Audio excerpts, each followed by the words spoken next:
ओम नमो भगवते वासुदेवाय। ओम नमो भगवते वासुदेवाय। ओम नमो भगवते वासुदेवाय। ओम ज्ञानतिमिरान्धस्य ज्ञानाञ्जनशलाकया चक्षुरुन्मीलितं येन तस्मै श्रीगुरवे नमः। ओम विष्णुपादाय कृष्णप्रेष्ठाय भूतले श्रीमते भक्तिवेदान्तस्वामिनिति नामिने नमस्ते सारस्वती देवे गौरवाणी प्रचारिणे निर्विशेषशून्यवादी पाश्चात्यदेशतारिणे जय श्रीकृष्ण चैतन्य प्रभु नित्यानंद श्री अद्वैत गदाधर शिवासादि गौरभक्तवृंद। हरे कृष्ण कृष्ण कृष्ण हरे हरे, हरे राम राम राम हरे हरे। जय जय श्री चैतन्य जय नित्यानंद, जय द्वैत चंद्र जय गौर भक्त वृंद।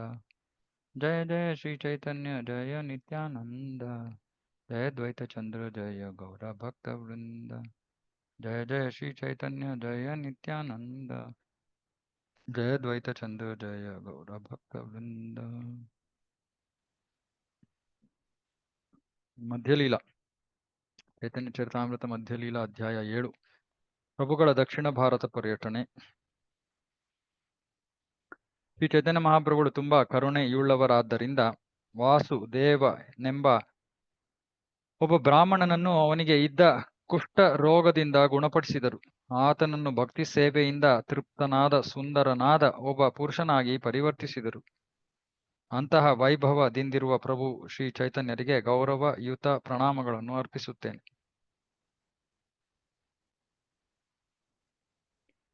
ಸಾರ್ವಭೌಮ ಭಟ್ಟಾಚಾರ್ಯನು ಉದ್ಧರಿಸಿದ ನಂತರ ಪ್ರಭು ಶ್ರೀ ಚೈತನ್ಯರು ಕೃಷ್ಣ ಪ್ರಜ್ಞೆ ಬೋಧಿಸಲು ದಕ್ಷಿಣ ಭಾರತದೆಡೆಗೆ ತೆರಳಲು ಬಯಸಿದರು. ಮಾಘ ಮಾಸ ಶುಕ್ಲ ಪಕ್ಷದಲ್ಲಿ ಚೈತನ್ಯ ಮಹಾಪ್ರಭುಗಳು ಸನ್ಯಾಸವನ್ನು ಸ್ವೀಕರಿಸಿದರು. ಮುಂದಿನ ತಿಂಗಳು ಫಾಲ್ಗುಣದಲ್ಲಿ ಜಗನ್ನಾಥಪುರಿಗೆ ತೆರಳಿ ಅಲ್ಲಿ ಕೆಲ ಕಾಲ ವಾಸಿಸಿದರು. ಫಾಲ್ಗುಣದ ಕೊನೆಯಲ್ಲಿ ಪ್ರಭು ಚೈತನ್ಯರು ಡೋಲೋತ್ಸವವನ್ನು ವೀಕ್ಷಿಸಿದರು ಹಾಗೂ ದೇವರಲ್ಲಿದ್ದ ಅತಿಶಯ ಪ್ರೇಮಾನಂದದಿಂದ ಸಂದರ್ಭಗಳಿಗನುಸಾರವಾಗಿ ವಿವಿಧ ರೀತಿಯಲ್ಲಿ ಕೀರ್ತಿಸಿದರು, ನರ್ತಿಸಿದರು. ಚೈತ್ರ ಮಾಸದಲ್ಲಿ ಜಗನ್ನಾಥಪುರಿಯಲ್ಲಿ ಇರುವಾಗ ಪ್ರಭು ಶ್ರೀ ಚೈತನ್ಯರು ಸಾರ್ವಭೌಮ ಭಟ್ಟಾಚಾರ್ಯರನ್ನು ಉದ್ಧರಿಸಿದರು ಹಾಗೂ ಮುಂದಿನ ತಿಂಗಳಲ್ಲಿ ವೈಶಾಖದಲ್ಲಿ ದಕ್ಷಿಣ ಭಾರತಕ್ಕೆ ಪರ್ಯಟನ ಹೋಗಲು ಅವರು ನಿರ್ಧರಿಸಿದರು. ಸೊ ಇಲ್ಲಿ ಮಾಘ ಮಾಸದಲ್ಲಿ ಸನ್ಯಾಸ, ಫಾಲ್ಗುಣದಲ್ಲಿ ಜಗನ್ನಾಥಪುರಿಗೆ ಬರ್ತಾರೆ. ಫಾಲ್ಗುಣದ ಕೊನೆಯಲ್ಲಿ ಡೋಲೋತ್ಸವ, ಆಮೇಲೆ ಚೈತ್ರ ಮಾಸದಲ್ಲಿ ಸಾರ್ವಭೌಮ ಭಟ್ಟಾಚಾರ್ಯರನ್ನು ಉದ್ಧರಿಸಿದ್ದು. ಓಕೆ, ಚೈತ್ರ ಮಾಸದಲ್ಲಿ ಮಾಘ, ಫಾಲ್ಗುಣ, ಆಮೇಲೆ ಚೈತ್ರ, ಆಮೇಲೆ ವೈಶಾಖದಲ್ಲಿ ಅವರು ದಕ್ಷಿಣ ಭಾರತದ ಪರ್ಯಟನಕ್ಕೆ ಹೊರಡ್ತಾರೆ.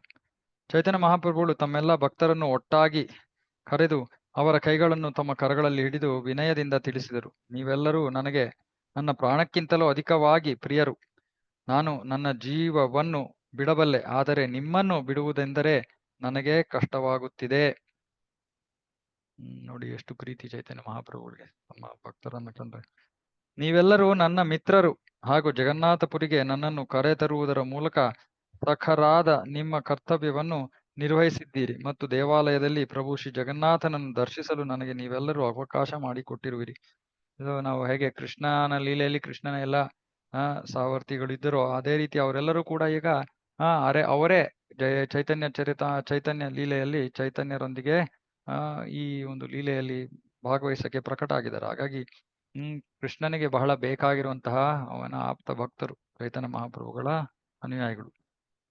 ಈಗ ನಾನು ತಮ್ಮೆಲ್ಲರನ್ನು ಸ್ವಲ್ಪ ದಾನ ಬೇಡುತ್ತೇನೆ. ದಯವಿಟ್ಟು ನನಗೆ ದಕ್ಷಿಣ ಭಾರತ ಪ್ರವಾಸ ಗೈಯಲು ಅನುಮತಿ ನೀಡಿರಿ. ವಿಶ್ವರೂಪವನ್ನು ಅನ್ವೇಷಿಸಲು ನಾನು ಹೋಗುವುದು ಕಡ್ಡಾಯವಾಗಿದೆ. ವಿಶ್ವರೂಪ ಅವರ ಅಣ್ಣ. ನನ್ನನ್ನು ದಯವಿಟ್ಟು ಕ್ಷಮಿಸಿರಿ, ಆದರೆ ನಾನು ಒಬ್ಬನೇ ಹೋಗ ಬಯಸುತ್ತೇನೆ. ನನ್ನೊಂದಿಗೆ ಯಾರನ್ನೂ ಕರೆದೊಯ್ಯಲು ನಾನು ಇಷ್ಟಪಡುವುದಿಲ್ಲ. ಸೇತುಬಂಧ ಕ್ಷೇತ್ರದಿಂದ ನಾನು ವಾಪಸ್ ಬರುವ ತನಕ ಪ್ರಿಯ ಮಿತ್ರರೇ, ನೀವೆಲ್ಲರೂ ಜಗನ್ನಾಥಪುರಿಯಲ್ಲಿ ಉಳಿದಿರಲು ಕೇಳಿಕೊಳ್ಳುತ್ತೇನೆ. ಪ್ರತಿಯೊಂದನ್ನು ತಿಳಿದುಕೊಂಡಿದ್ದ ಶ್ರೀ ಚೈತನ್ಯ ಮಹಾಪ್ರಭುಗಳು ವಿಶ್ವರೂಪನು ಆಗಲೇ ತೀರಿಕೊಂಡಿದ್ದನ್ನು ಅರಿತಿದ್ದರು. ಇಷ್ಟಾದರೂ ಪ್ರಭುಗಳ ಒಂದು ಸೋಗು ಅಥವಾ ಅಜ್ಞಾನದ ನಟನೆ ಅಗತ್ಯವಾಗಿತ್ತು. ಇದರಿಂದಾಗಿ ಅವರು ದಕ್ಷಿಣ ಭಾರತಕ್ಕೆ ತೆರಳಿ ಅಲ್ಲಿಯ ಜನತೆಯನ್ನು ಉದ್ಧರಿಸಿದ್ದರು. ಅವರಿಗೆ ಹೋಗಕ್ಕೆ ಇಲ್ಲ ಅಂದ್ರೆ ಬಿಡ್ತಾ ಇರಲಿಲ್ಲ ಭಕ್ತರು. ಹಾಗಾಗಿ ಅವರು ಈ ರೀತಿ ಒಂದು ಸುಳ್ಳು ಹೇಳಬೇಕಾಗಿತ್ತು. ಅಜ್ಞಾನದ ನಟನೆ. ಚೈತನ್ಯ ಮಹಾಪ್ರಭುಗಳ ಸಂದೇಶವನ್ನು ಆಲಿಸಿದ ಎಲ್ಲಾ ಭಕ್ತರು ತುಂಬಾ ದುಃಖಗೊಂಡರು ಹಾಗೂ ಖಿನ್ನ ಮೊಗರಾಗಿ ಮೌನವಾಗಿದ್ದು ಬಿಟ್ರು. ನಿತ್ಯಾನಂದ ಪ್ರಭುಗಳು ಆನಂತರದಲ್ಲಿ ನುಡಿದರು, ಪ್ರಭು, ನೀವು ಒಂಟಿಯಾಗಿ ತೆರಳುವುದು ಹೇಗೆ ಸಾಧ್ಯ ಆದೀತು? ಇದನ್ನು ಯಾರು ತಾನೇ ಸಹಿಸಲು ಸಾಧ್ಯ? ನಮ್ಮಲ್ಲಿ ಒಬ್ಬರೋ ಇಬ್ಬರೋ ನಿಮ್ಮ ಸಂಗಡ ಬರುತ್ತೇವೆ. ಇಲ್ಲದಿದ್ದರೆ ನೀವು ಮಾರ್ಗದಲ್ಲಿ ಕಳ್ಳಕಾಕರರ ಅಥವಾ ದಗಾಕೋರರ ಹಿಡಿತದಲ್ಲಿ ಸಿಲುಕಿಕೊಳ್ಳಬಹುದು. ಅವರು ನೀವು ಇಷ್ಟಪಡುವವರೇ ಆಗಲಿ, ಯಾರೇ ಆಗಲಿ, ಆದರೆ ನಿಮ್ಮ ಸಂಗಡ ಇಬ್ಬರು ಬರುತ್ತಾರೆ. ಪ್ರಸ್ತುತ ದಕ್ಷಿಣ ಭಾರತದಲ್ಲಿರುವ ಎಲ್ಲಾ ವಿವಿಧ ತೀರ್ಥ ಯಾತ್ರಾ ಸ್ಥಳಗಳ ಹಾದಿಗಳನ್ನು ನಾನು ಬಲ್ಲೆ. ಪ್ರಭು, ನೀವು ಅಪ್ಪಣೆ ಕೊಟ್ಟರೆ ಸಾಕು, ನಾನು ನಿಮ್ಮ ಸಂಗಡ ಬರುತ್ತೇನೆ. ನಿತ್ಯಾನಂದ ಪ್ರಭುಗಳು ಹೇಳ್ತಾ ಇದ್ದಾರೆ. ಪ್ರಭುಗಳು ಉತ್ತರವಿತ್ತರು, ನಾನು ಕೇವಲ ಒಬ್ಬ ನರ್ತಕ, ನೀವು ಸೂತ್ರಧಾರರು. ನೀವು ಸೂತ್ರ ಬೆಳೆದು ನನ್ನನ್ನು ನರ್ತಿಸುವಂತೆ ಮಾಡುತ್ತೀರಿ. ಆತರನಾಗಿ ನಾನು ನರ್ತಿಸುತ್ತೇನೆ. ಸನ್ಯಾಸ ಸ್ವೀಕರಿಸಿದ ಅನಂತರ ನಾನು ವೃಂದಾವನಕ್ಕೆ ಹೋಗಲು ನಿರ್ಧರಿಸಿದೆ. ಆದರೆ ನೀವು ನನ್ನನ್ನು ವೃಂದಾವನದ ಬದಲಾಗಿ ಅದ್ವೈತ ಪ್ರಭುವಿನ ಮನೆಗೆ ಕರೆದೊಯ್ದಿರಿ. ಜಗನ್ನಾಥಪುರಿ ಕ್ಷೇತ್ರಕ್ಕೆ ಹೋಗುವ ಹಾದಿಯಲ್ಲಿ ನೀವು ನನ್ನ ಸನ್ಯಾಸ ದಂಡವನ್ನು ಮುರಿದಿರಿ. ನಿಮ್ಮೆಲ್ಲರಿಗೂ ನನ್ನನ್ನು ಕಂಡರೆ ಅಪಾರ ಪ್ರೇಮವಿದೆ ಎಂಬುದನ್ನು ನಾನು ಬಲ್ಲೆ. ಆದರೆ ಅಂತಹ ಕೆಲವು ಕೆಲಸಗಳು ನನ್ನ ಚಟುವಟಿಕೆಗಳಿಗೆ ಭಂಗ ಉಂಟು ಮಾಡುತ್ತವೆ. ಜಗದಾನಂದ ನಾನು ಇಂದ್ರಿಯ ತೃಪ್ತಿ ಅನುಭವಿಸಬೇಕೆಂದು ಬಯಸುತ್ತಾನೆ. ಹೆದರಿಕೆಯಿಂದ ನಾನು ಅವನ್ ಏನೇ ಹೇಳಲಿ ಅದನ್ನು ಮಾಡುತ್ತೇನೆ. ಜಗದಾನಂದ ಸತ್ಯಭಾಮ. ಹಾಗಾಗಿ ಅವರು ಸತ್ಯಭಾಮ ಜಗದಾನಂದರಾಗಿ ಬಂದಿರ್ತಾರೆ. ಹಾಗಾಗಿ ಜಗದಾನಂದ ಪ್ರೀತಿ ತೋರಿಸೋದು ಜೋರ್ ಮಾಡಿ ಪ್ರಭುಗಳ ಮೇಲೆ. ಅದಕ್ಕೆ ಇಲ್ಲಿ ಹೇಳ್ತಾರೆ, ಜಗದಾನಂದ ನಾನು ಇಂದ್ರಿಯ ತೃಪ್ತಿ ಅನುಭವಿಸ್ಬೇಕಂತ ಬಯಸ್ತಾನೆ. ನಾನು ಹೆದರಿಕೆಯಿಂದ ಆತನ ಅವನು ಏನ್ ಹೇಳ್ತಾನೋ ಒಪ್ಕೋತೀನಿ. ನಾನೇನಾದರೂ ಆತನ ಇಚ್ಛೆಗೆ ವಿರುದ್ಧವಾಗಿ ಕೆಲವೊಮ್ಮೆ ಮಾಡಿದರೆ ಕೋಪದಿಂದ ಆತ ನನ್ನ ಜೊತೆ 3 ದಿನ ಕಾಲ ಮಾತೇ ಆಡುವುದಿಲ್ಲ. ಒಬ್ಬ ಸನ್ಯಾಸಿಯಾಗಿ ನನಗೊಂದು ಕರ್ತವ್ಯವಿದೆ. ನೆಲದಲ್ಲಿ ಮಲಗುವುದು, ಚಳಿಗಾಲದಲ್ಲಿ ಕೂಡ ದಿನಕ್ಕೆ 3 ಸತಿ ಸ್ನಾನ ಮಾಡುವುದು. ಆದರೆ ಮುಕುಂದನು ನನ್ನ ಈ ಕಠಿಣ ತಪಶ್ಚರ್ಯಗಳನ್ನು ಕಂಡಾಗ ತುಂಬಾ ದುಃಖಕ್ಕೊಳಗಾಗುತ್ತಾನೆ. ಮುಕುಂದ ನನ್ನ ಬಗ್ಗೆ ಆಕ್ಷೇಪಣೆ ಮಾಡದಿದ್ದರೂ ಆತನು ಒಳಗೊಳಗೆ ದುಃಖದಿಂದಿರುವುದು ನನಗೆ ತಿಳಿಯುತ್ತದೆ. ಆಗ ನನಗೆ ಇಮ್ಮಡಿ ದುಃಖ ಉಂಟಾಗುತ್ತದೆ. ನಾನು ಸನ್ಯಾಸಿಯಾಗಿದ್ದರೂ ಕೂಡ ದಾಮೋದರನು ಬ್ರಹ್ಮಚಾರಿ ಮಾತ್ರ. ದಾಮೋದರ ಬ್ರಹ್ಮಚಾರಿ, ನಾನು ಸನ್ಯಾಸಿ. ಆದರೂ ಆತ ನನ್ನನ್ನು ಶಿಕ್ಷಿಸಲು ಸದಾ ತನ್ನ ಕೈಯಲ್ಲಿ ಒಂದು ಕೋಲನ್ನು ಹಿಡಿದುಕೊಂಡಿರುತ್ತಾನೆ. ದಾಮೋದರನ ಪ್ರಕಾರ ನಾನು ಇನ್ನೂ ಸಾಮಾಜಿಕ ಶಿಷ್ಟಾಚಾರಕ್ಕೆ ಸಂಬಂಧಿಸಿದಂತೆ ಆರಂಭಿಕ ಶಿಷ್ಯ. ಆದ್ದರಿಂದ ನನ್ನ ಸ್ವತಂತ್ರ ಸ್ವಭಾವವನ್ನು ಆತನು ಇಷ್ಟಪಡಲಾರ. ದಾಮೋದರ ಪಂಡಿತ ಹಾಗೂ ಇತರರು ಕೃಷ್ಣ ಕೃಪೆಯನ್ನು ಪಡೆಯುವಿಕೆಯಲ್ಲಿ ತುಂಬಾ ಮುಂದಿದ್ದಾರೆ. ಅದರಿಂದಾಗಿ ಅವರು ಜನತೆಯ ಅಭಿಮತವನ್ನು ಅವಲಂಬಿಸಿಲ್ಲ. ಅಂತೆ ಅನೀತಿಕರವಾದರೂ ಕೂಡ ನಾನು ಇಂದ್ರಿಯ ಸುಖವನ್ನು ಅನುಭವಿಸಬೇಕೆಂಬುದಾಗಿ ಅವರು ಬಯಸುತ್ತಾರೆ. ಆದರೆ ನಾನು ಬಡ ಸನ್ಯಾಸಿಯಾದ್ದರಿಂದ ನಾನು ಸನ್ಯಾಸ ಜೀವನದ ಕರ್ತವ್ಯಗಳನ್ನು ತೊರೆಯಲಾಗುವುದಿಲ್ಲ. ಆದ್ದರಿಂದ ನಾನು ಆ ನಿಯಮಗಳನ್ನು ಕಟ್ಟುನಿಟ್ಟಾಗಿ ಅನುಸರಿಸುತ್ತೇನೆ. ಚೈತನ್ಯ ಮಹಾಪ್ರಭುಗಳು ಹೇಳ್ತಾರೆ, ಹೀಗೆ ದಾಮೋದರ ಪಂಡಿತ ಒಂದ್ ಕಡೆ, ಆಮೇಲೆ ಜಗದಾನಂದ, ಹೀಗೆ ನನ್ನನ್ನ ಆಟ ಆಡಿಸ್ತಾ ಇದ್ದೀರಾ ನೀವು. ಅವ್ರಿಗೆ ಬೇಕಾದಂಗೆ ನಾನು ಮಾಡ್ಬೇಕಾಗ್ತಾ ಇದೆ ಕೆಲಸ.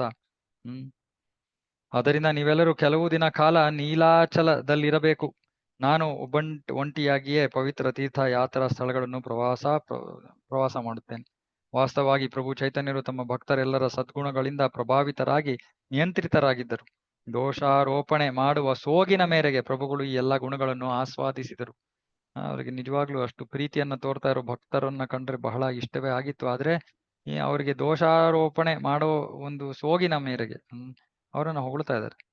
ಪ್ರಭು ಶ್ರೀ ಚೈತನ್ಯರಿಗೆ ತಮ್ಮ ಭಕ್ತರಲ್ಲಿ ಇರುವ ಮಮತೆ ವಾತ್ಸಲ್ಯವನ್ನು ಯಾರೂ ಯುಕ್ತವಾದ ರೀತಿಯಲ್ಲಿ ವರ್ಣಿಸಲು ಸಾಧ್ಯವಿಲ್ಲ. ತಾವು ಸ್ವೀಕರಿಸಿದ ಸನ್ಯಾಸದ ಬದುಕಿನಿಂದ ಉದ್ಭವಿಸಿದ ಎಲ್ಲ ವಿಧದ ವೈಯಕ್ತಿಕ ಅಸುಖವನ್ನು ಪ್ರಭು ಚೈತನ್ಯರು ಸರ್ವಥಾ ಸಹಿಸಿದರು.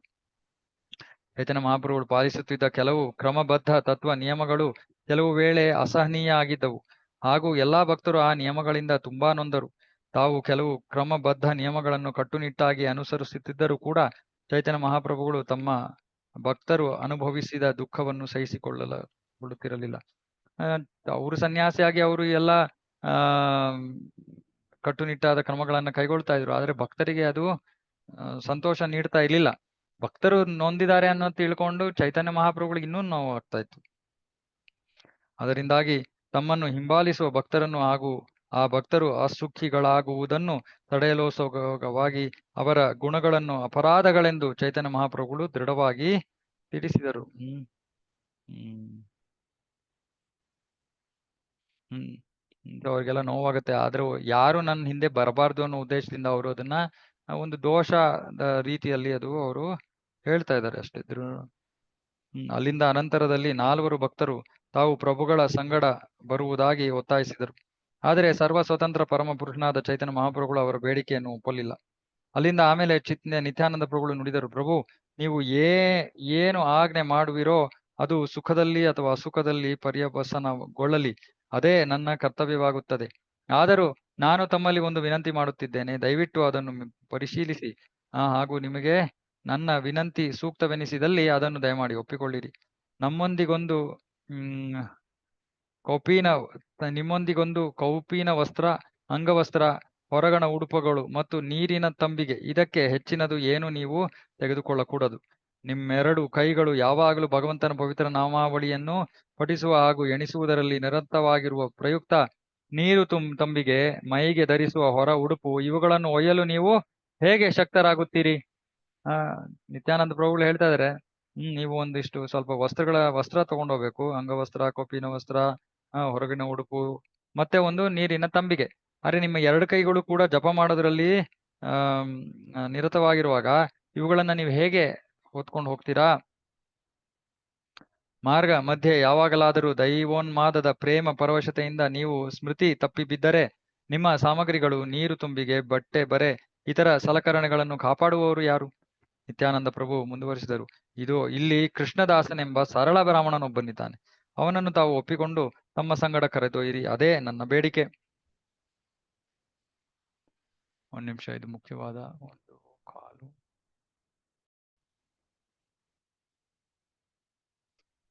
ಕೃಷ್ಣದಾಸನೆಂಬ ಸರಳ ಬ್ರಾಹ್ಮಣನೊಬ್ಬನಿದ್ದಾನೆ, ಅವನನ್ನು ತಾವು ಒಪ್ಪಿಕೊಂಡು ತಮ್ಮ ಸಂಗಡ ಕರೆದೊಯ್ಯಿರಿ, ಅದೇ ನನ್ನ ಬೇಡಿಕೆ. ಆತ ನಿಮ್ಮ ನೀರು ಪಾತ್ರೆ, ಬಟ್ಟೆಗಳನ್ನು ತರುತ್ತಾನೆ. ನೀವು ನಿಮ್ಮಿಚ್ಛೆಗೆ ಅನುಸಾರ ಏನು ಬೇಕಾದರೂ ಮಾಡಬಹುದು. ಅವನು ಒಂದು ಚಕಾರವನ್ನು ಎತ್ತುವುದಿಲ್ಲ. ನಿಮ್ಗೆ ಅಂದ್ರೆ ನಾವೆಲ್ಲ ಇರೋರೆಲ್ಲ ಇವಾಗ ನಮಗೆ ಬೇಕಾಗಿರೋದನ್ನ ನಾವು ನಿಮ್ಮ ಮೇಲೆ ಒತ್ತಾಯಿಸ್ತಾ ಇದೀವಿ, ಆದ್ರೆ ಅವ್ರೇನು ಮಾಡಲ್ಲ. ಆ ರೀತಿ ಸರಳವಾದ ಬ್ರಾಹ್ಮಣ ಸುಮ್ನೆ ನಿಮಗೆ ನಿಮ್ಮ ಸೇವೆಯನ್ನ ಮಾಡ್ಕೊಂಡಿರ್ತಾನೆ. ಸೊ ಹಾಗಾಗಿ ದಯವಿಟ್ಟು ಕರ್ಕೊಂಡು ಹೋಗಿ.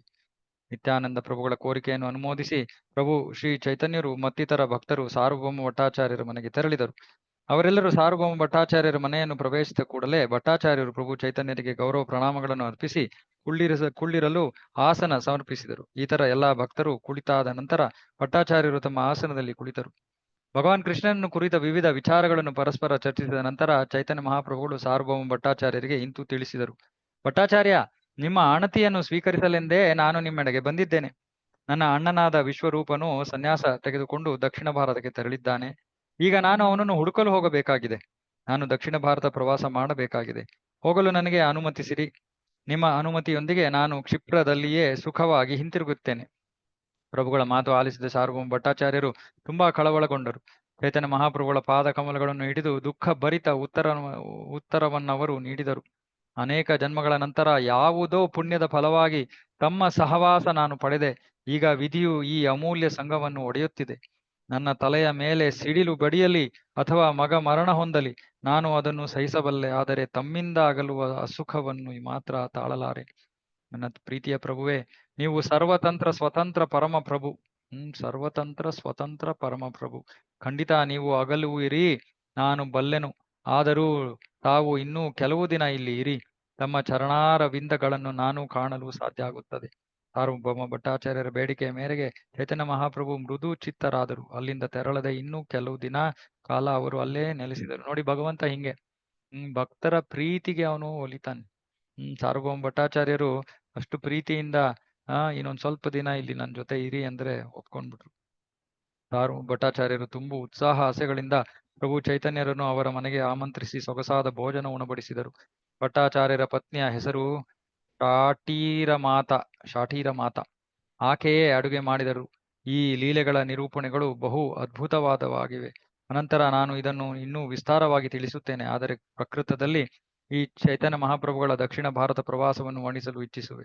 ಸಾರ್ವಭೌಮ ಭಟ್ಟಾಚಾರ್ಯರ ಮನೆಯಲ್ಲಿ 5 ದಿನಗಳಿದ್ದು ಅನಂತರ ಚೈತನ್ಯ ಮಹಾಪ್ರಭುಗಳು ದಕ್ಷಿಣ ಭಾರತದೆಡೆ ತೆರಳಲು ಅನುಮತಿಯನ್ನು ವೈಯಕ್ತಿಕವಾಗಿ ಕೋರಿದರು. ಭಟ್ಟಾಚಾರ್ಯರ ಅನುಮತಿಯನ್ನು ಪಡೆದ ನಂತರ ಪ್ರಭು ಚೈತನ್ಯರು ಭಗವಂತನ ದರ್ಶನ ಗೈಯಲು ಜಗನ್ನಾಥ ಮಂದಿರಕ್ಕೆ ತೆರಳಿದರು. ಜೊತೆಗೆ ಭಟ್ಟಾಚಾರ್ಯರನ್ನು ಕರೆದೊಯ್ದರು. ಭಗವಾನ್ ಜಗನ್ನಾಥನನ್ನು ಕಾಣುತ್ತಾ ಚೈತನ್ಯ ಮಹಾಪ್ರಭುಗಳು ದೇವರ ಅಪ್ಪಣೆಯನ್ನು ಕೂಡ ಬೇಡಿದರು. ಕೂಡಲೇ ಅರ್ಚಕರು ದೇವರ ಪ್ರಸಾದ ಮತ್ತು ಪುಷ್ಪಹಾರವನ್ನು ಪ್ರಭು ಚೈತನ್ಯರಿಗೆ ನೀಡಿದರು. ಭಗವಂತನಾದ ಜಗನ್ನಾಥನ ಅನುಮತಿಯ ಸಂಕೇತವಾಗಿ ಪುಷ್ಪ ಮಾಲಿಕೆಯನ್ನು ಪಡೆಯುತ್ತಾ ಶ್ರೀ ಚೈತನ್ಯ ಮಹಾಪ್ರಭುಗಳು ದೇವರಿಗೆ ಪ್ರಣಾಮಗಳನ್ನು ಅರ್ಪಿಸಿದರು. ಹಾಗೂ ಮಹಾದುತ್ಸಾಹದಲ್ಲಿ ಅವರು ದಕ್ಷಿಣ ಭಾರತದ ಪ್ರವಾಸಕ್ಕೆ ತೆರಳಲು ಸನ್ನದ್ಧರಾದರು. ಆತ್ಮೀಯ ಭಕ್ತರು ಮತ್ತು ಸಾರ್ವಭೌಮ ಭಟ್ಟಾಚಾರ್ಯರು ಶ್ರೀ ಚೈತನ್ಯ ಮಹಾಪ್ರಭುಗಳ ಜೊತೆ ಶ್ರೀ ಜಗನ್ನಾಥ ಮಂದಿರವನ್ನು ಪ್ರದಕ್ಷಿಣ ಮಾಡಿದರು. ಅನಂತರ ಪ್ರಭು ಅವರ ದಕ್ಷಿಣ ಭಾರತ ಪ್ರವಾಸದ ಮೇರೆಗೆ ಹೊರಟರು. ಕಡಲ ತೀರದಲ್ಲಿದ್ದ ಆಲಾಲನಾಥ ದೇವಾಲಯದೆಡೆಗೆ ಸಾಗುವ ಹಾದಿಯನ್ನು ಪ್ರಭು ಚೈತನ್ಯರು ಕ್ರಮಿಸುತ್ತಿದ್ದಂತೆ ಸಾರ್ವಭೌಮ ಭಟ್ಟಾಚಾರ್ಯರು ಗೋಪಿನಾಥ ಆಚಾರ್ಯರಿಗೆ ಕೆಳಕಂಡಂತೆ ಆಜ್ಞಾಪಿಸಿದರು. ನಾನು 4 ಜೊತೆ ಕೌಪೀನ ಅಂಗವಸ್ತ್ರ ಹೊರ ಉಡುಪುಗಳನ್ನು ಮನೆಯಲ್ಲಿ ಇರಿಸಿದ್ದೇನೆ. ಹಾಗೂ ಶ್ರೀ ಜಗನ್ನಾಥ ದೇವರ ಪ್ರಸಾದ ಕೂಡ ಇರಿಸಿದ್ದೇನೆ. ಯಾರಾದರೂ ಬ್ರಾಹ್ಮಣರ ನೆರವಿನಿಂದ ನೀವು ಆ ವಸ್ತು ಪ್ರಸಾದಗಳೆಲ್ಲವನ್ನು ಜೊತೆಗೆ ಕೊಂಡೊಯ್ಯಬಹುದು. ಚೈತನ್ಯ ಮಹಾಪ್ರಭುಗಳು ಹೊರಡುತ್ತಿದ್ದ ಹಾಗೆ ಸಾರ್ವಭೌಮ ಭಟ್ಟಾಚಾರ್ಯರು ಅವರ ಚರಣಕಮಲಗಳಲ್ಲಿ ಕೆಳಗಂಟಂತೆ ಅರ್ಪಿಸಿದರು. ನನ್ನ ಪ್ರಿಯ ಪ್ರಭುವೇ, ನನ್ನದೊಂದು ಅಂತಿಮ ಬೇಡಿಕೆ ಇದೆ. ನೀವು ಅದನ್ನು ದಯಮಾಡಿ ಪೂರೈಸುವಿರೆಂಬುದಾಗಿ ನಾನು ನಂಬುತ್ತೇನೆ. ಗೋದಾವರಿ ನದಿ ತೀರದಲ್ಲಿರುವ ವಿದ್ಯಾನಗರವೆಂಬ ವಿದ್ಯಾನಗರ ಇದೇನಾ ಪಟ್ಟಣದಲ್ಲಿ ರಾಮಾನಂದ ರಾಯ ಎಂಬುವ ಒಬ್ಬ ಜವಾಬ್ದಾರಿಯುತ ಸರ್ಕಾರಿ ಅಧಿಕಾರಿ ಇದ್ದಾರೆ. ಆತನು ಪ್ರಾಪಂಚಿಕ ವ್ಯವಹಾರಗಳಲ್ಲಿ ನಿರತವಾಗಿರುವ ಒಂದು ಶೂದ್ರ ಕುಟುಂಬದವನೆಂದು ಉದಾಸೀನ ಮಾಡಬೇಡಿರಿ. ತಪ್ಪದೇ ನೀವು ಆತನನ್ನು ಭೇಟಿಯಾಗಲೇಬೇಕೆಂಬುದು ನನ್ನ ಬೇಡಿಕೆ. ರಾಮಾನಂದ ರಾಯರು ತಮ್ಮ ಸಂಗಡವಿರಲು ಅರ್ಹನಾದ ವ್ಯಕ್ತಿ. ಅಲೌಕಿಕ ಮಧುರ ಭಾವದ ತಿಳಿವಿನಲ್ಲಿ ರಾಯರ ಸಮ ಹೋಲಿಸಲು ಇನ್ನಾರೂ ಭಕ್ತರಿಲ್ಲ. ಅಂದ್ರೆ ಮಾಧುರ್ಯ ರಸದ ಬಗ್ಗೆ ಅವರಿಗೆ ತಿಳುವಳಿಕೆ ಇದೆ. ಅವರಿಗೆ ಸಮಾನ ಇನ್ಯಾರೂ ಇಲ್ಲ. ಆತ ತುಂಬಾ ತಿಳುವಳಿಕೆಯುಳ್ಳ ವಿದ್ವಾಂಸ. ಹಾಗೆ ಭಕ್ತಿ ರಸ ಮಾಧುರ್ಯದ ಅರಿವಿನಲ್ಲಿ ಪರಿಣತ. ವಾಸ್ತವವಾಗಿ ಆತ ಬಹಳ ಉನ್ನತ ವ್ಯಕ್ತಿ. ನೀವೇನಾದರೂ ಅವರ ಜೊತೆ ಸಂಭಾಷಿಸಿದಾಗ ಅವರೆಷ್ಟು ಘನತೆವೆತ್ತವರೆಂಬುದನ್ನು ಮನಗಾಣುತ್ತೀರಿ. ಮೊದಲು ಶ್ರೀಲ ರಾಮಾನಂದ ರಾಯರೊಂದಿಗೆ ಮಾತನಾಡಿದಾಗ ಅವರ ವಿಚಾರ, ಪ್ರಯತ್ನ, ಪರಿಶ್ರಮಗಳು ಅಲೌಕಿಕವಾಗಿ ಅಸಾಮಾನ್ಯ ಆದುವು ಎಂಬುದನ್ನು ನಾನು ಅರಿಯಲಾಗಲಿಲ್ಲ. ಅವರೊಬ್ಬ ವೈಷ್ಣವನೆಂದಷ್ಟೇ ಸಾಮಾನ್ಯವಾಗಿ ಕಂಡು ಪರಿಹಾಸ್ಯ ಮಾಡಿದೆ. ಇದು ಸಾರ್ವಭೌಮ ಭಟ್ಟಾಚಾರ್ಯ ಮುಂಚೆ ಭಕ್ತರಾಗಕ್ಕಿಂತ ಮುಂಚೆ ರಾಮಾನಂದ ರಾಯರೊಂದಿಗೆ ಮಾತನಾಡಿದಾಗ ಅವರ ವಿಚಾರ, ಪ್ರಯತ್ನ, ಪರಿಶ್ರಮಗಳು ಅಲೌಕಿಕವಾಗಿ ಅಸಾಮಾನ್ಯ ಎಂಬುದನ್ನು ಅವ್ರಿಗೆ ಅರ್ಥ ಆಗ್ಲಿಲ್ಲ. ಅವರೊಬ್ಬ ವೈಷ್ಣವ ಎಂದಷ್ಟೇ ಸಾಮಾನ್ಯವಾಗಿ ಕಂಡು ಪರಿಹಾಸ್ಯ ಮಾಡಿದೆ. ಸಾರ್ವಭೌಮ ಭಟ್ಟಾಚಾರ್ಯರು ನುಡಿದರು, ನಿಮ್ಮ ಕೃಪಾ ವಿಶೇಷದಿಂದ ರಾಮಾನಂದ ರಾಯರ ಬಗ್ಗೆ ಸತ್ಯವನ್ನು ಅರಿಯಲು ಸಾಧ್ಯವಾಗಿದೆ. ಆತನ ಸಂಗಡ ಮಾತಾಡುತ್ತಾ ನೀವು ಕೂಡ ರಾಮಾನಂದ ರಾಯರ ಮಹತ್ವವನ್ನು ಒಪ್ಪುತ್ತೀರಿ. ಚೈತನ್ಯ ಮಹಾಪ್ರಭುಗಳು ರಾಮಾನಂದ ರಾಯರನ್ನು ಭೇಟಿಯಾಗೆಂದು ತಿಳಿಸಿದ ಸಾರ್ವಭೌಮ ಭಟ್ಟಾಚಾರ್ಯರ ಕೋರಿಕೆಯನ್ನು ಮನ್ನಿಸಿದರು. ಸಾರ್ವಭೌಮರಿಗೆ ವಿದಾಯ ಹೇಳುತ್ತಾ ಪ್ರಭುಗಳು ಭಟ್ಟಾಚಾರ್ಯರನ್ನು ಆಲಂಗಿಸಿದರು. ಭಟ್ಟಾಚಾರ್ಯರು ಮನೆಯಲ್ಲಿ ಪ್ರಭು ಕೃಷ್ಣನ ಭಕ್ತಿ ಸೇವೆಯಲ್ಲಿ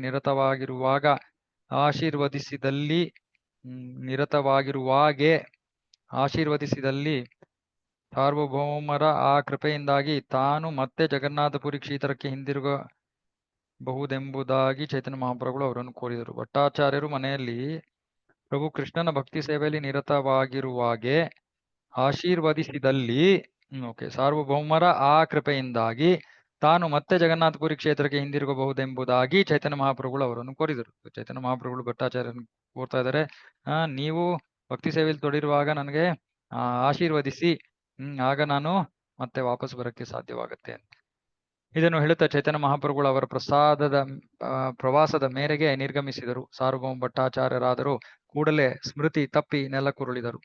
ಸಾರ್ವಭೌಮ ಭಟ್ಟಾಚಾರ್ಯರು ಮೂರ್ಛಿತರಾದರೂ ಚೈತನ್ಯ ಮಹಾಪ್ರಭುಗಳು ಅವರನ್ನು ಲಕ್ಷ್ಯಕ್ಕೆ ತಂದುಕೊಳ್ಳಲಿಲ್ಲ. ಇನ್ನೂ ಶೀಘ್ರವಾಗಿ ಪ್ರಭುಗಳು ನಿರ್ಗಮಿಸಿದರು. ಚೈತನ್ಯ ಮಹಾಪ್ರಭುಗಳು ಮನಸ್ಸು ಮತ್ತು ಉದ್ದೇಶವನ್ನು ಯಾರು ಅರಿಯಲಾದೀತು. ನೋಡಿ, ಸಾರ್ವಭೌಮ ಭಟ್ಟಾಚಾರ್ಯರು ಒಂದ್ ಸ್ವಲ್ಪ ದಿನ ಇರಿ ಅಂದ ತಕ್ಷಣ ಇದ್ಬಿಟ್ರು.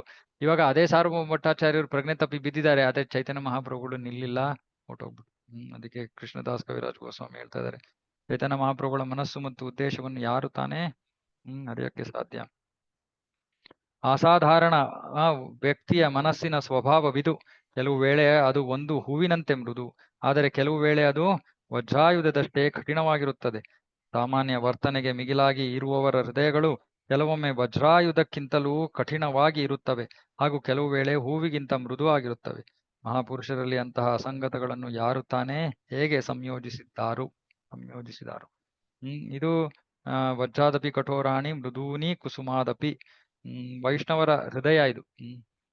ಅದು ಕೆಲವೊಮ್ಮೆ ವಜ್ರಾಯುಧಕ್ಕಿಂತ ಕಠಿಣವಾಗಿರುತ್ತೆ, ಇಲ್ಲಾಂದ್ರೆ ಕೆಲವು ವೇಳೆ ಹೂವಿಗಿಂತ ಮೃದುವಾಗಿರುತ್ತೆ. ಪ್ರಭುಪಾದರ ಜೀವನದಲ್ಲಿ ನಾವು ಇದನ್ನ ನೋಡ್ಬೋದು.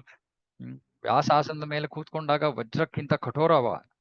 ಆದ್ರೆ ವೈಯಕ್ತಿಕವಾಗಿ ಯಾರ ಜೊತೆ ಆದ್ರೂ ಮಾತಾಡ್ತಾ ಇದ್ರೆ ಭಕ್ತರೊಂದಿಗೆ ವಿಶೇಷವಾಗಿ ಅವರ ಹೃದಯ ಏನು ಅನ್ನೋದು ಎಲ್ಲಾ ಭಕ್ತರಿಗೂ ಗೊತ್ತಾಗಿತ್ತು. ಪ್ರಭು ನಿತ್ಯಾನಂದರು ಸಾರ್ವಭೌಮ ಭಟ್ಟಾಚಾರ್ಯರನ್ನು ಹಾಗೆಯೇ ಮೇಲೆತ್ತಿ ತಮ್ಮ ಸಂಗಡಿಗರೊಂದಿಗೆ ಅವರ ಮನೆಗೆ ಕಳಿಸಿಕೊಟ್ಟರು.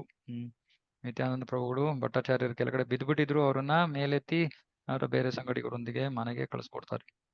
ತಕ್ಷಣದಲ್ಲಿ ಎಲ್ಲಾ ಭಕ್ತರು ಆಗಮಿಸಿದರು ಹಾಗೂ ಚೈತನ್ಯರನ್ನು ಬೀಳ್ಕೊಟ್ಟರು. ಅನಂತರ ಗೋಪಿನಾಥ ಆಚಾರ್ಯರು ಉಡುಪು ಹಾಗೂ ಶ್ರೀ ಜಗನ್ನಾಥನ ಪ್ರಸಾದ ಸಮೇತ ಬಂದರು. ಎಲ್ಲಾ ಭಕ್ತರು ಚೈತನ್ಯ ಮಹಾಪ್ರಭುಗಳನ್ನು ಅನುಸರಿಸಿ ಅಲಾಲನಾಥ ಎಂಬುವ ಸ್ಥಳಕ್ಕೆ ಹೋದರು.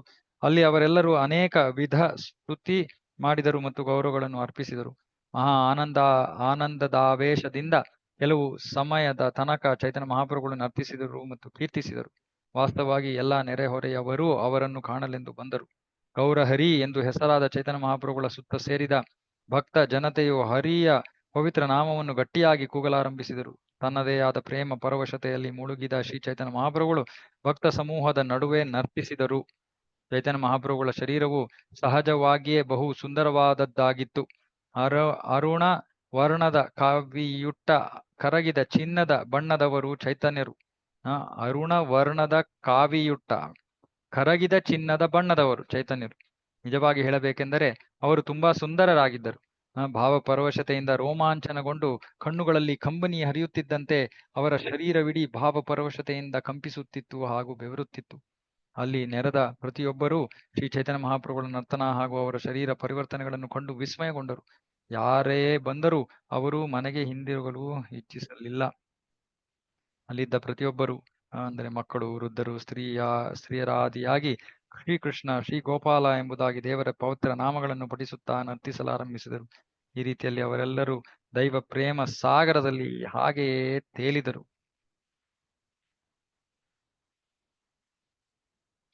ಪ್ರಭು ಚೈತನ್ಯರು ನಾಮ ಸಂಕೀರ್ತನೆ ಹಾಗೂ ನರ್ತಿಸುವುದನ್ನು ವೀಕ್ಷಿಸಿದ ನಿತ್ಯಾನಂದ ಪ್ರಭುಗಳು ಇನ್ನು ಮುಂದೆ ಪ್ರತಿ ಗ್ರಾಮದಲ್ಲಿಯೂ ಚೈತನ್ಯ ಮಹಾಪ್ರಭು ಜಪ, ನಾಮ ಸಂಕೀರ್ತನೆ ಹಾಗೂ ನರ್ತಿಸುವರು ಎಂಬುದಾಗಿ ಭವಿಷ್ಯವಾಣಿ ನುಡಿದರು. ತುಂಬಾ ವೇಳೆಯಾಗುತ್ತಿರುವುದನ್ನು ಮನಗಂಡು ನಿತ್ಯಾನಂದ ಪ್ರಭುಗಳು ಭಕ್ತ ಸಮೂಹವನ್ನು ಹೊರಡಿಸಲು ಒಂದು ಯುಕ್ತಿಯನ್ನು ಕಂಡುಕೊಂಡರು. ಮಧ್ಯಾಹ್ನದ ಊಟಕ್ಕೆಂದು ಪ್ರಭು ನಿತ್ಯಾನಂದರು ಚೈತನ್ಯ ಮಹಾಪ್ರಭುಗಳನ್ನು ಯಾವಾಗ ಕರೆದೊಯ್ದರೋ ಪ್ರತಿಯೊಬ್ಬ ಭಕ್ತರು ಅವರ ಸುತ್ತ ಓಡುತ್ತಾ ಬಂದರು. ಅವರು ಸ್ನಾನಾದಿಗಳನ್ನು ಮುಗಿಸಿದ ನಂತರ ಭಕ್ತರೆಲ್ಲರೂ ದೇವಾಲಯಕ್ಕೆ ಮಧ್ಯಾಹ್ನದಲ್ಲಿ ಹಿಂದಿರುಗಿದರು. ಸ್ವಂತದವರನ್ನು ಒಳಗೆ ಬರಮಾಡಿಕೊಳ್ಳುತ್ತಾ ನಿತ್ಯಾನಂದ ಪ್ರಭುಗಳು ಹೊರಬಾಗಿಲನ್ನು ಮುಚ್ಚಿದರು. ಅನಂತರ ಗೋಪಿನಾಥ ಆಚಾರ್ಯರು ಇಬ್ಬರು ಪ್ರಭುಗಳಿಗೂ ತಿನ್ನಲು ಪ್ರಸಾದವನ್ನು ತಂದರು. ಅವರು ತಿಂದು ಮುಗಿಸಿದ ನಂತರ ಉಳಿದ ಪ್ರಸಾದವನ್ನು ಎಲ್ಲ ಭಕ್ತರಿಗೆ ಹಂಚಿದರು. ಇದನ್ನು ಆಲಿಸುತ್ತಾ ಪ್ರತಿಯೊಬ್ಬರೂ ಹೊರ ಬಾಗಿಲೆಡೆಗೆ ಬಂದರು ಹಾಗೂ ಹರಿಹರಿ ಎಂದು ಪವಿತ್ರ ನಾಮವನ್ನು ಕೀರ್ತಿಸಲಾರಂಭಿಸಿದರು. ಅಂತೂ ಅಲ್ಲಿ ಗದ್ದಲವೇ ಉಂಟಾಯಿತು. ಊಟವಾದ ನಂತರ ಚೈತನ್ಯ ಮಹಾಪ್ರಭುಗಳು ಭಕ್ತರಿಗೆ ಬಾಗಿಲನ್ನು ತೆರೆಯಲು ಆಜ್ಞೆ ಮಾಡಿದರು. ಈ ತೆರನಾಗಿ ಪ್ರತಿಯೊಬ್ಬ ಭಕ್ತನು ಪರಮಾನಂದದಿಂದ ಪ್ರಭುವಿನ ದರ್ಶನವನ್ನು ಪಡೆದನು. ಭಕ್ತ ಜನರು ಸಂಜೆಯ ತನಕ ಬಂದು ಹೋಗಿ ಮಾಡುತ್ತಿದ್ದರು. ಅವರೆಲ್ಲರೂ ವೈಷ್ಣವ ಭಕ್ತರಾದರು. ನಾಮ ಸಂಕೀರ್ತನ ನರ್ತನ ಮಾಡಲಾರಂಭಿಸಿದರು. ಅನಂತರ ಚೈತನ್ಯ ಮಹಾಪ್ರಭು ಆ ರಾತ್ರಿಯನ್ನು ಅಲ್ಲಿಯೇ ಕಳೆದರು. ತುಂಬು ಸಂತೋಷದಿಂದ ತನ್ನ ಭಕ್ತ ಸಮೂಹದ ಜೊತೆ ಪ್ರಭು ಕೃಷ್ಣನ ಲೀಲೆಗಳನ್ನು ಕುರಿತು ವಿಚಾರ ಮಾಡುತ್ತಾ ಇದ್ದರು. ಮರುದಿನ ಪ್ರಾತಃ ಕಾಲ ಸ್ನಾನ ಪೂರೈಸಿದ ನಂತರ ಚೈತನ್ಯ ಮಹಾಪ್ರಭು ತಮ್ಮ ದಕ್ಷಿಣ ಭಾರತದ ಪ್ರವಾಸವನ್ನು ಮತ್ತೆ ಆರಂಭಿಸಿದರು. ಎಲ್ಲಾ ಭಕ್ತರನ್ನು ಅಪ್ಪಿಕೊಂಡು ವಿದಾಯ ತಿಳಿಸಿದರು. ನೋಡು, ಭಕ್ತರು ಒಟ್ಟಿಗೆ ಸೇರಿದ್ರೆ ಏನ್ ಮಾಡ್ತಾರೆ? ಕೃಷ್ಣನ ಲೀಲೆಗಳನ್ನು ಕುರಿತು ವಿಚಾರ ಮಾಡುತ್ತಾ ಇದ್ದರು. ಚರ್ಚೆ, ಕೃಷ್ಣನ ಲೀಲೆಗಳ ವಿಚಾರ. ಅಂದ್ರೆ ಏನರ್ಥ? ನಾವು ಲೀಲೆಗಳನ್ನ ಓದಿರಬೇಕು, ಅದನ್ನ ಚರ್ಚೆ ಮಾಡುವ ಒಂದು ಅಭ್ಯಾಸವನ್ನ ಇಟ್ಕೋಬೇಕು ಭಕ್ತರು ಜೊತೆಗೆ ಸೇರಿದಾಗ. ಭಗವದ್ಗೀತೆ ಆಗ್ಲಿ, ಭಾಗವತ ಆಗ್ಲಿ, ಕೃಷ್ಣನ ಲೀಲೆ ಆಗಲಿ, ಚೈತನ್ಯ ಚರಿತಾಮೃತವಾಗಲಿ, ಇದರ ಚರ್ಚೆ ನಡಿಬೇಕು. ಇದು ಮಾಡಬೇಕಾಗಿರುವಂತ ಕೆಲಸ. ಎಲ್ಲಾ ಭಕ್ತ ಜನರು ಮೂರ್ಛಿತರಾಗಿ ನೆಲಕ್ಕುರುಳಿದ ನಂತರ ಪ್ರಭುಗಳು ಅವರೆಡೆಗೇನೂ ತಿರುಗಿ ನೋಡಲಿಲ್ಲ, ಆದರೆ ಮುಂದೆ ಸಾಗಿದರು. ಅಗಲಿಕೆಯಲ್ಲಿ ಪ್ರಭು ತುಂಬಾ ಖಿನ್ನರಾದರು ಹಾಗೂ ನೋವಿನಿಂದಲೇ ಮುನ್ನಡೆದರು. ಅವರ ಸೇವಕ ಕೃಷ್ಣದಾಸನು ಪ್ರಭುಗಳ ನೀರು ತುಂಬಿಗೆ ಹಿಡಿದು ಹಿಂದೆಯೇ ಅನುಸರಿಸಿದನು. ಎಲ್ಲಾ ಭಕ್ತ ಜನರು ಅಲ್ಲಿ ಉಳಿದು ಉಪವಾಸ ಆಚರಿಸಿದರು. ಮರುದಿನವೇ ಅವರೆಲ್ಲರೂ ಪ್ರಭುವಿನ ಅಗಲಿಕೆಯಿಂದ ದುಃಖಿತರಾಗಿ ಜಗನ್ನಾಥಪುರಿಗೆ ಹಿಂದಿರುಗಿದರು. ಬಹುಮಟ್ಟಿಗೆ ಮದಿಸಿದ ಸಿಂಹದಂತೆ ಚೈತನ್ಯ ಮಹಾಪ್ರಭುಗಳು ಪ್ರೇಮಾನಂದ ಪರವಶರಾಗಿ ನಾಮ ಸಂಕೀರ್ತನ ಮಾಡುತ್ತಾ ಪ್ರಭು ಕೃಷ್ಣನ ನಾಮಾವಳಿಗಳನ್ನು ಮುಂದೆ ಹೇಳಿರುವಂತೆ ಕೀರ್ತಿಸುತ್ತಾ ತಮ್ಮ ಪರ್ಯಟನದಲ್ಲಿ ಮುನ್ನಡೆದರು. ಕೃಷ್ಣ ಕೃಷ್ಣ ಕೃಷ್ಣ ಕೃಷ್ಣ ಕೃಷ್ಣ ಕೃಷ್ಣ ಕೃಷ್ಣ ಹೇ ಕೃಷ್ಣ ಕೃಷ್ಣ ಕೃಷ್ಣ ಕೃಷ್ಣ ಕೃಷ್ಣ ಕೃಷ್ಣ ಕೃಷ್ಣ ಹೇ ಕೃಷ್ಣ ಕೃಷ್ಣ ಕೃಷ್ಣ ಕೃಷ್ಣ ಕೃಷ್ಣ ಕೃಷ್ಣ ರಕ್ಷ ಮಾಂ ಕೃಷ್ಣ ಕೃಷ್ಣ ಕೃಷ್ಣ ಕೃಷ್ಣ ಕೃಷ್ಣ ಕೃಷ್ಣ ಪಾಹಿ ಮಾಂ ರಾಮ ರಾಘವ ರಾಮ ರಾಘವ ರಾಮ ರಾಘವ ರಕ್ಷ ಮಾಂ ಕೃಷ್ಣ ಕೇಶವ ಕೃಷ್ಣ ಕೇಶವ ಕೃಷ್ಣ ಕೇಶವ ಪಾಹಿ ಮಾಂ. ಮೇಲೆ ತಿಳಿಸಿದ ಈ ಶ್ಲೋಕವನ್ನು ಹಾಡುತ್ತಾ ಕೀರ್ತಿಸುತ್ತಾ ಗೌರಹರಿ ಎಂದೇ ಪ್ರಖ್ಯಾತರಾದ ಪ್ರಭು ಚೈತನ್ಯರು ಮಾರ್ಗದಲ್ಲಿ ಮುಂದುವರಿದರು. ಯಾರನ್ನಾದರೂ ಕಂಡಾಕ್ಷಣ ಅವರು ಆತನನ್ನು ಹರಿ ಹರಿ ಎಂದು ಹೇಳಿರಿ ಎಂದು ಬೇಡುವರು. ಪ್ರಭು ಚೈತನ್ಯರು ಹರಿಹರಿ ಎಂದು ಕೀರ್ತಿಸುವುದನ್ನು ಯಾರೇ ಆಲಿಸಲಿ ಅವರೂ ಕೂಡ ಶ್ರೀಹರಿ ಶ್ರೀಕೃಷ್ಣನ ಪವಿತ್ರ ನಾಮ ಜಪ ಮಾಡುತ್ತಿದ್ದರು. ಈ ರೀತಿಯಲ್ಲಿ ಅವರೆಲ್ಲರೂ ಪ್ರಭುವನ್ನು ಕಾಣುವ ತವಕದಿಂದ ಚೈತನ್ಯ ಮಹಾಪ್ರಭುಗಳನ್ನು ಅನುಸರಿಸಿ ನಡೆದರು. ಸ್ವಲ್ಪ ಸಮಯದ ನಂತರದಲ್ಲಿ ಪ್ರಭುಗಳು ಈ ಜನರನ್ನು ಅಪ್ಪಿ ಮನೆಗೆ ಹಿಂದಿರುಗುವಂತೆ ವಿದಾಯ ಹೇಳಿ ಪ್ರತಿಯೊಬ್ಬರಲ್ಲಿಯೂ ಆಧ್ಯಾತ್ಮಿಕ ಚೈತನ್ಯವನ್ನು ನೆಲೆಗೊಳಿಸಿ ಕಳಿಸಿದರು. ಎಲ್ಲ ಭಕ್ತರಿಗೆ ಎಲ್ಲ ಭಕ್ತರಾದ್ರು ಹೊಸಬ್ರೆಲ್ಲ. ಪ್ರಭುಗಳ ಅನುಗ್ರಹಕ್ಕೆ ಪಾತ್ರನಾಗಿ ಸಮರ್ಥನಾದ ಪ್ರತಿ ವ್ಯಕ್ತಿಯು ತನ್ನ ಗ್ರಾಮಕ್ಕೆ ಹಿಂದಿರುಗುವನು. ಆತ ಸದಾ ಕೃಷ್ಣನ ಪವಿತ್ರ ನಾಮವನ್ನು ಜಪಿಸುತ್ತಿರುವನು, ಹಿತಿಸುತ್ತಿರುವನು ಹಾಗೂ ಕೆಲವೊಮ್ಮೆ ನಗುವನು, ರೋಧಿಸುವನು ಹಾಗೂ ನರ್ತಿಸುವನು. ಇವಾಗ ಏನಾಗ್ತದೆ, ಒಂದೊಂದು ಜಾಗಕ್ಕೆ ಹೋದ್ರುನು ಚೈತನ್ಯ ಮಹಾಪ್ರಭುಗಳು ಇದೇ ಭಗವಂತನ ನಾಮವನ್ನ ಹೇಳ್ಕೊಂಡು ಹೋಗ್ತಾ ಇದ್ದಾರೆ. ಬಂದವ್ರಿಗೆ ಆ ನಾಮವನ್ನ ಹೇಳಿ ಅಂತ ಹೇಳ್ತಾ ಇದ್ರು. ಅವರೆಲ್ಲ ಹೇಳಕ್ ಶುರು ಮಾಡೋರು. ಮತ್ತೆ ಅವ್ರಿಗೆ ಆಧ್ಯಾತ್ಮಿಕ ಚೈತನ್ಯವನ್ನ ತುಂಬ್ತಾ ಇದ್ರು. ಏನಕ್ಕೆ? ಅದನ್ನ ಪ್ರಚಾರ ಮಾಡೋದಕ್ಕೆ. ಅವರೆಲ್ಲ ಏನ್ ಮಾಡೋರು, ಅವ್ರ ಹಳ್ಳಿಗಳಿಗೆ ಹೋಗಿ ಅವರು ಕೂಡ ಹಳ್ಳಿಗಳಿಗೆ ಹೋದ್ರು. ಅವ್ರ ಬಾಯಿಂದ ಸತತವಾಗಿ ನಾಮ ನಡೀತಾ ಇದೆ, ಜಪಿಸ್ತಾ ಇದ್ದಾರೆ, ಕೀರ್ತಿಸ್ತಾ ಇದ್ದಾರೆ, ಕೆಲವೊಮ್ಮೆ ನಡಕ್ತಾ ಇದ್ದಾರೆ, ರೋಧಿಸ್ತಾ ಇದ್ದಾರೆ, ನರ್ತಿಸ್ತಾ ಇದ್ದಾರೆ. ಆಧ್ಯಾತ್ಮಿಕ ಚೈತನ್ಯ ದೊಡಗೂಡಿದ ಅಂತಹ ವ್ಯಕ್ತಿಯು ಯಾರನ್ನೇ ಆಗಲಿ ಅಥವಾ ಪ್ರತಿಯೊಬ್ಬರನ್ನು ಅವನು ಯಾರನ್ನು ಕಂಡಿದ್ದಾನೆಯೋ ಅಂತಹವನನ್ನು ಕೃಷ್ಣನ ಪವಿತ್ರ ನಾಮ ಜಪಿಸುವಂತೆ ಪ್ರಾರ್ಥಿಸುವನು. ಇದಕ್ಕೆ ಯಾರೇ ದೇಕೋತಾರೆ ಕಹೋ ಕೃಷ್ಣ ಉಪದೇಶ. ಯಾರನ್ನು ನೋಡಿದ್ರು ಅವ್ರು ಹೇಳ್ತಾ ಇದ್ರು, ದಯವಿಟ್ಟು ನೀವು ಕೃಷ್ಣ ನಾಮವನ್ನ ಹೇಳಿ. ಈ ರೀತಿಯಲ್ಲಿ ಹಳ್ಳಿಯ ಎಲ್ಲಾ ಗ್ರಾಮಸ್ಥರು ಭಗವಂತನ ಭಕ್ತರಾಗುತ್ತಿದ್ದರು. ಚೈತನ್ಯ ಮಹಾಪ್ರಭುಗಳು ಒಬ್ಬರನ್ನ ಭೇಟಿ ಮಾಡ್ತಾ ಇದ್ರು. ಅವರಿಗೆ ಈ ಆಧ್ಯಾತ್ಮಿಕ ಚೈತನ್ಯವನ್ನ ತುಂಬಿ ಹರೇ ಕೃಷ್ಣ ಮಹಾಮಂತ್ರವನ್ನು ಕೊಟ್ಟು ವಾಪಸ್ ಕಳಿಸ್ತಾ ಇದ್ರು. ಅವರು ತಮ್ಮ ಹಳ್ಳಿಗೆ ಹೋಗ್ತಾ ಇದ್ರು. ಅವರಿಂದ ಇನ್ನೂ ಇಷ್ಟು ಎಲ್ಲ ಹಳ್ಳಿಯಲ್ಲಿ ಇರೋರೆಲ್ಲರೂ ಕೂಡ ಭಕ್ತರಾಗಿ ಹೋಗ್ತಾ ಇದ್ರು. ಅಂತ ಒಬ್ಬ ಆಧ್ಯಾತ್ಮಿಕ ಶಕ್ತಿ ಪಡೆದವನನ್ನು ನೋಡಲು ಬೇರೆ ಬೇರೆ ಹಳ್ಳಿಗಳಿಂದ ಬಂದ ಜನರು ಆತನನ್ನು ಕಾಣುತ್ತಾ ಹಾಗೂ ಆತನ ಕುಡಿ ನೋಟದ ಕೃಪೆ ಪಡೆಯುತ್ತಾ ಅವನಂತೆ ಆಗುವರು. ಹೀಗೆ ಚೈತನ್ಯ ಮಹಾಪ್ರಭುಗಳ ಕೃಪೆಯನ್ನ ಪಡ್ಕೊಂಡಿರೋರ್ನ ನೋಡೋದಿಕ್ಕೆ ಬೇರೆ ಬೇರೆ ಜಾಗದಿಂದ ಜನರು ಬರೋರಂತೆ. ಜನರು ಬಂದು ಅವ್ರನ್ನ ನೋಡಿ ಅವರ ಸುಮ್ಮನೆ ಕುಡಿ ನೋಟವನ್ನ ಕೃಪೆ ಪಡೆಯುತ್ತಾ ಅವನಂತೆ ಆಗುವರು. ಇವರಿಂದ ಅವರು ಕೃಪೆ ಸಿಕ್ಕಿದ್ರು. ಆಮೇಲೆ ಮತ್ತೆ ಅವ್ರ ಹಳ್ಳಿಗೆ ಹೋಗ್ತಾರೆ. ಯಾವಾಗ ಈ ತರಹದ ಹೊಸದಾಗಿ ಆಧ್ಯಾತ್ಮಿಕ ಶಕ್ತಿ ಪಡೆದವರು ಸ್ವಂತ ಊರಿಗೆ ವಾಪಸ್ಸಾದರೋ ಅಂತವರು ಗ್ರಾಮಸ್ಥರನ್ನು ವೈಷ್ಣವ ಭಕ್ತರನ್ನಾಗಿ ಪರಿವರ್ತಿಸುತ್ತಿದ್ದರು. ಹಾಗೂ ಬೇರೆ ಊರುಗಳಿಂದ ಬಂದ ಇತರರು ಆ ಶಕ್ತಿವಂತನನ್ನು ಕಾಣುತ್ತಾ ಅವರೂ ಭಕ್ತರಾಗಿ ಪರಿವರ್ತಿತರಾಗುತ್ತಿದ್ದರು. ನೋಡಿ, ಇದರಲ್ಲಿ ಆಕ್ಚುಲಿ ನಮ್ಮ ಪ್ರಭುಪಾದರ ಉಪಸ್ಥಿತಿಯ ಸಮಯದಲ್ಲಿ ನಮ್ಮ ಭಕ್ತಿ ಯಾರು ಅವರ ಶಿಷ್ಯಂದರಾದ್ರೋ ಅವರೆಲ್ಲರಲ್ಲೂ ಕೂಡ ಇದೇ ಶಕ್ತಿ ಇರ್ತಾ ಇತ್ತು. ಅವರು ಚೈತನ್ಯ ಪ್ರಭುಪಾದರು ಅವರನ್ನ ಸುಮ್ಮನೆ ಇಲ್ಲಿಂದ ಹೋಗ್ತಾ ಕಳಿಸ್ತಾ ಇದ್ರು. ನೀವು ಜಪಾನ್ಗೆ ಹೋಗಿ ಕೇಂದ್ರವನ್ನು ಶುರು ಮಾಡಿ. ಜಪಾನ್ಗೆ ಹೋಗೋರು ಅವರಲ್ಲಿ ಆ ಆಧ್ಯಾತ್ಮಿಕ ಚೈತನ್ಯವನ್ನ ತುಂಬಿ ಕಳಿಸ್ತಾ ಇದ್ರು ಪ್ರಭುಪಾದರು. ಹಾಗಾಗಿ ಅವ್ರು ಹೋದ ತಕ್ಷಣ ಬೇರೆಯವರು ಅವ್ರನ್ನ ನೋಡೋರು ತಕ್ಷಣ ಯಾರೋ ಆಕರ್ಷಿತರಾಗೋಗ್ತಾರೆ. ಯಾರೋ ಬರ್ತಾರೆ, ಇನ್ನೊಬ್ರು ಬರ್ತಾರೆ, ಮತ್ತೊಬ್ರು ಬರ್ತಾರೆ. ಹಾಗೆ ಆಂದೋಲನ ಶುರು. ಅದಕ್ಕೆ ಹೇಳ್ತಾರೆ, ಯಾರು ಪ್ರಚಾರ ಕಾರ್ಯದಲ್ಲಿ ತೊಡಗಿದಾರೋ ಅವರ ಪ್ರಚಾರ ಯಶಸ್ವಿ ಆಗ್ಬೇಕಂದ್ರೆ ಅವ್ರಿಗೆ ಚೈತನ್ಯ ಮಹಾಪ್ರಭುಗಳ ಕೃಪೆ ಇದ್ರೆ ಮಾತ್ರ ಸಾಧ್ಯ ಅಂತ. ಇಲ್ಲ ಅಂದ್ರೆ ಪ್ರಚಾರ ಸಾಧ್ಯ ಇಲ್ಲ. ಯಾಕಂದ್ರೆ ಪ್ರಚಾರ ಅನ್ನೋದು ನಮ್ಮ ಸ್ವಶಕ್ತಿಯಿಂದ ಆಗುವಂಥದ್ದಲ್ಲ. ಅದು ಈ ಆಧ್ಯಾತ್ಮಿಕ ಚೈತನ್ಯದ ಒಂದು ವರ್ಗಾವಣೆ. ಒಬ್ಬರಿಂದ ಇನ್ನೊಬ್ಬರಿಗೆ ಆಧ್ಯಾತ್ಮಿಕ ಚೈತನ್ಯ ಹೋಗ್ಬೇಕು. ಅವಾಗ್ಲೇ ಅದು ಆಂದೋಲನವಾಗೋದು. ಈ ರೀತಿಯಲ್ಲಿ ಆಧ್ಯಾತ್ಮಿಕ ಸಾಮರ್ಥ್ಯ ಪಡೆದವರು ಒಂದು ಗ್ರಾಮದಿಂದ ಇನ್ನೊಂದು ಗ್ರಾಮಕ್ಕೆ ಹೋದಂತೆ ಇದು ಮುಂದುವರಿದು ದಕ್ಷಿಣ ಭಾರತದ ಎಲ್ಲಾ ಜನರು ಭಕ್ತರಾದರು. ನೋಡಿ, ಹೀಗೆ ಪ್ರಭು ಚೈತನ್ಯರು ಯಾವೆಡೆ ಪ್ರವಾಸ ಮಾಡಿದರೂ ಆ ಹಾದಿಯಲ್ಲೆಲ್ಲ ತಮ್ಮ ಆಲಿಂಗನದಿಂದ ನೂರಾರು ಜನರು ವೈಷ್ಣವ ಭಕ್ತರಾಗುವಂತೆ ಮಾಡಿದರು. ಆಲಿಂಗನ ಎಂತಹ ಭಾಗ್ಯಶಾಲಿಗಳು ನೋಡಿ ಜೀವಿಗಳು. ಚೈತನ್ಯ ಮಹಾಪ್ರಭುಗಳ ಆಲಿಂಗನವನ್ನ ಪಡ್ಕೊಳ್ಳೋಷ್ಟು ಸೌಭಾಗ್ಯ ಚೈತನ್ಯ ಮಹಾಪ್ರಭುಗಳು ಭಿಕ್ಷೆ ಸ್ವೀಕರಿಸಲು ಯಾವುದೇ ಹಳ್ಳಿಯಲ್ಲಿ ತಂಗಿದರೂ ಅಲ್ಲೆಲ್ಲ ಅನೇಕ ಜನರು ಪ್ರಭುಗಳನ್ನು ಕಾಣಲು ಬಂದು ಬರುತ್ತಿದ್ದರು. ಪರಮ ಪುರುಷನಾದ ಚೈತನ್ಯ ಮಹಾಪ್ರಭುಗಳ ಕೃಪೆಯಿಂದ ಎಲ್ಲಾ ಜನರು ಪ್ರಥಮ ಶ್ರೇಣಿ ಭಕ್ತರಾದರು. ಅನಂತರ ಅವರೆಲ್ಲರೂ ಬೋಧಕರೋ ಅಥವಾ ಆಧ್ಯಾತ್ಮಿಕ ಗುರುಗಳೋ ಆಗಿ ಇಡೀ ವಿಶ್ವವನ್ನು ವಿಮುಕ್ತಿಗೊಳಿಸಿದರು. ಹೀಗೆ ಪ್ರಭು ಚೈತನ್ಯರು ತಮ್ಮ ಪ್ರವಾಸ ಮುಂದುವರಿಸುತ್ತಾ ದಕ್ಷಿಣ ಭಾರತದ ತುತ್ತ ತುದಿಗೆ ಹೋದರು ಹಾಗೂ ಎಲ್ಲಾ ರಾಜ್ಯಗಳವರನ್ನು ವೈಷ್ಣವ ಧರ್ಮಕ್ಕೆ ಪರಿವರ್ತಿಸಿದರು. ಶ್ರೀ ಚೈತನ್ಯ ಮಹಾಪ್ರಭುಗಳು ತಮ್ಮ ಆಧ್ಯಾತ್ಮಿಕ ಸಾಮರ್ಥ್ಯವನ್ನು ನವದ್ವೀಪದಲ್ಲಿ ಪ್ರಕಾಶಗೊಳಿಸಲಿಲ್ಲ, ಆದರೆ ಅವರು ತಮ್ಮ ಚೈತನ್ಯವನ್ನು ದಕ್ಷಿಣ ಭಾರತದೆಲ್ಲಾ ಪ್ರಕಟಿಸಿದರು ಹಾಗೂ ಅಲ್ಲಿಯ ಎಲ್ಲಾ ಜನರನ್ನೂ ವಿಮುಕ್ತಿಗೊಳಿಸಿದರು. ಯಾರು ಭಗವಂತನ ನಿಜವಾದ ಭಕ್ತರೋ ಹಾಗೂ ಪ್ರಭುವಿನ ಕೃಪೆಗೆ ಪಾತ್ರವಾದವರೋ ಅಂತಹವರು ಮಾತ್ರ ಆಧ್ಯಾತ್ಮಿಕ ಚೈತನ್ಯ ತುಂಬುವ ಶ್ರೀ ಚೈತನ್ಯ ಮಹಾಪ್ರಭುಗಳ ಸಾಮರ್ಥ್ಯವನ್ನು ಅರಿತುಕೊಳ್ಳುತ್ತಾರೆ. ಯಾರು ಪ್ರಭುಗಳ ಅಸಾಮಾನ್ಯ ಅಲೌಕಿಕ ಲೀಲೆಗಳನ್ನು ನಂಬುವುದಿಲ್ಲವೋ ಆತನು ಈ ಜಗತ್ತು ಮತ್ತು ಪರಲೋಕ ಎರಡರಲ್ಲೂ ನಾಶವಾದನೆಂದೇ ಲೆಕ್ಕ. ಪ್ರಭುಗಳ ಪ್ರವಾಸದ ಆರಂಭ ಕುರಿತಂತೆ ನಾನು ಏನು ವಿವರಿಸಿದ್ದೇನೆಯೋ ಅದನ್ನೇ ಪ್ರಭುಗಳು ಎಷ್ಟು ಸಮಯ ದಕ್ಷಿಣ ಭಾರತದಲ್ಲಿ ಪರ್ಯಟನೆ ಮಾಡಿದರೋ ಅದನ್ನೂ ಕೂಡ ಹಾಗೆಯೇ ಅರ್ಥ ಮಾಡಿಕೊಳ್ಳಬೇಕು.